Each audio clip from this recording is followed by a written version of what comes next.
2024 में नीट में पार्टिसिपेट कर रहे बच्चों के लिए बहुत बड़ी टेंशन की बात बन गई है और बच्चे बहुत परेशान है कि इस बार बहुत बड़ी मात्रा में नीट के रजिस्ट्रेशन फॉर्म फिल किए गए हैं।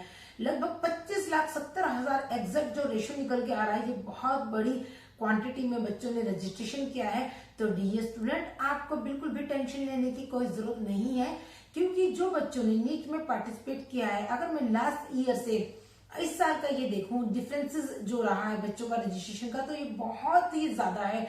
अगर हम देखते हैं 2020 से लेकर 2024 तक की जर्नी देखते हैं नीट के फॉर्म का लेकर, तो 2020 से 21 में 10 से 12% का इम्प्रूवमेंट था, फिर आपका लगभग 13% का इम्प्रूवमेंट था। 2022 से लेकर 23 के बीच में लगभग 18% का इम्प्रूवमेंट था। लेकिन अगर हम देखें 23 से लेकर 24 के बीच में ये तो लगभग 25 से भी ऊपर जा रहा है, यानी कि 25% के लगभग ये जो है नीट का रजिस्ट्रेशन एक्स्ट्रा हुआ है। और बच्चे जो है ये सोच रहे हैं कि इतनी सीट्स तो हमारे इंडिया में नहीं है, गवर्नमेंट प्राइवेट डीम्ड मिला के अगर मैं बात करूं इतनी सीट्स नहीं है, उसके बाद भी इतना भारी रजिस्ट्रेशन हो गया है। तो अब स्टूडेंट आप बिल्कुल भी टेंशन ना लें, आप अपने एग्जाम पे फोकस कीजिए। आप 5th मई को हमेशा टारगेट कीजिए कि आपने 5th मई को अपना बेस्ट करना है। जितने बच्चों ने फॉर्म भरा है, जितने बच्चों ने पार्टिसिपेट करना है और जितने बच्चों ने क्वालिफाई करना है, वो एक अलग चीज है।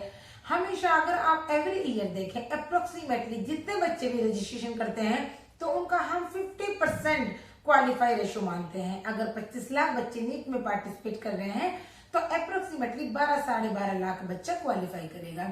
अगर हम सीटों की बात करें, जितनी भी हमारी सीटें हैं इस बार एमबीबीएस के लिए, तो लगभग 4 से 5,000 सीटें और एड ऑन हो जाएंगी लास्ट मोपअप राउंड तक। यानी कि काउंसलिंग चलते चलते हमें सीटें 2023 से लेकर 2024 के बीच में 4 से 5,000 सीटों की बढ़ोतरी और मिलेगी। तो डियर स्टूडेंट, बच्चे तो बढ़ गए हैं लास्ट ईयर से, अब के बीच में अगर हम देखें लगभग 2.5 लाख से भी ज्यादा, और सीटें सिर्फ 4 से 5,000 बढ़ रही हैं। तो इसका मतलब है कि बहुत ही ज्यादा।